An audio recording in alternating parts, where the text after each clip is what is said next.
हरे मूरत सुहावन सुंदर सूरत हो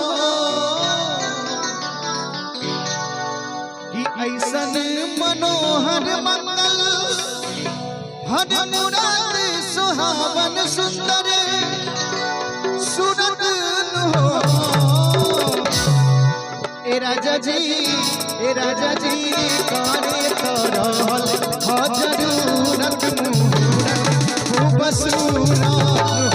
ए राजा जी करे करहल जरूरत खूब सूरत हो।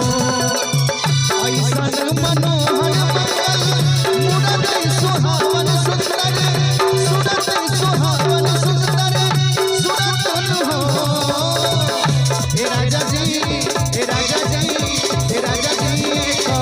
करहल जरूरत खूब सूरत हो।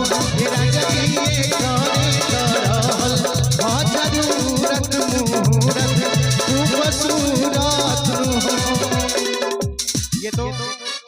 ये तो हम है, लेकिन हमारे हरे राम भैया कह रहे हैं कि हमारा जनता बबुआ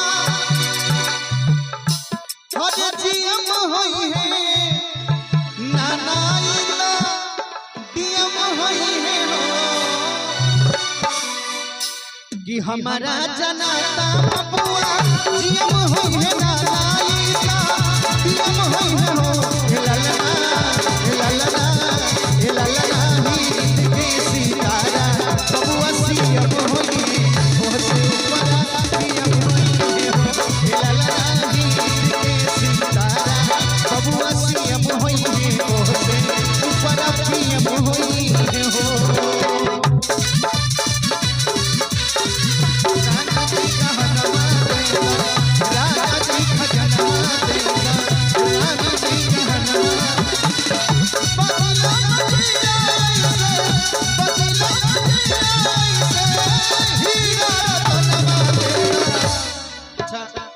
बउआ का पापा कहाँ गए? बउआ के पापा जी से बस एक ही लाइन है।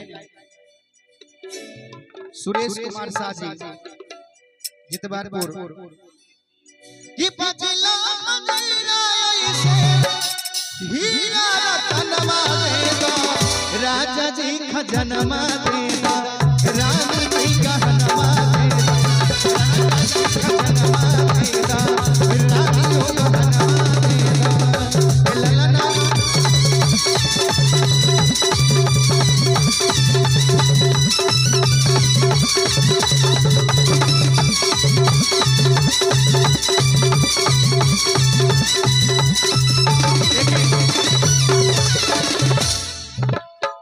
ये हरे राम भैया कह रहे हैं तो उदय भैया का भी कहना है कि होई है वाइस चांसलर यूनिवर्सिटी में और लंदन रुका है गजल के भाव लगातार भाई सिटी के हो होई है वाइस चांसलर यूनिवर्सिटी में और लंदन सिटी के हो होई है वाइस चांसलर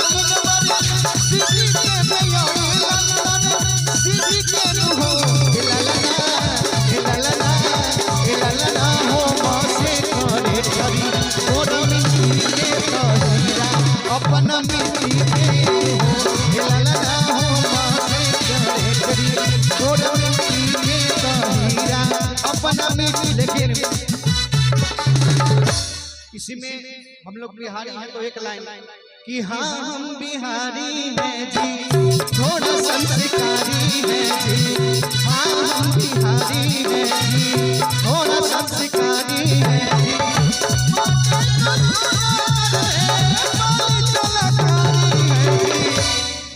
मैं ठंडा बढ़ गई बता माटी के सोना करने वाली कलाकारी है जी। हाँ हम बिहारी हैं जी थोड़ा संस्कारी। ये जो लिखे हैं कि दादाजी आइए हमारे बुआ के दादाजी हाँ सुजीत सिंह जी हाँ दादाजी की ओर से ये जो लाइन लिखे हैं कि हाँ हम बिहारी हैं थोड़ा संस्कारी हैं ये यहाँ नहीं होना चाहिए। थोड़ा क्यों यहाँ थोड़ा नहीं होना चाहिए कि हाँ हम बिहारी हैं जी, पूरा संस्कारी है जी। हाँ हम बिहारी हैं जी, पूरा संस्कारी है जी। माटी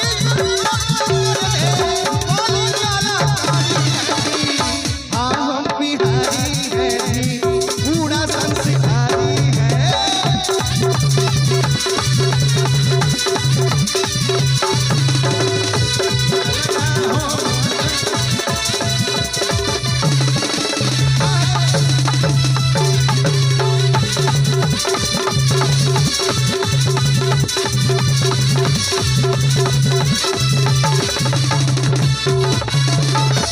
जब इतना बात हम लोग बोल लिए तो आगे हमारे गार्जियन लोग बैठे हैं, ये लोग बोले कि सुनो ये बबुआ नहीं पीएम होगा नहीं सीएम होगा कुछ नहीं होगा। मेरा कहना सुनो कि बबुआ हमार महाराज होई है, राजा भी राज होई है हो।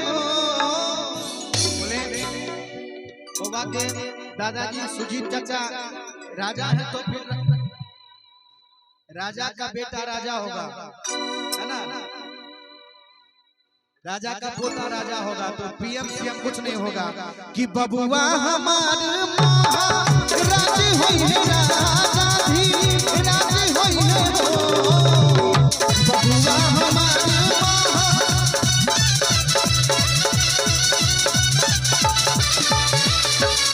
बबुआ हमार महाराज होई है, राजा भी राज होई है हो। ए ललना धातु में हीरा,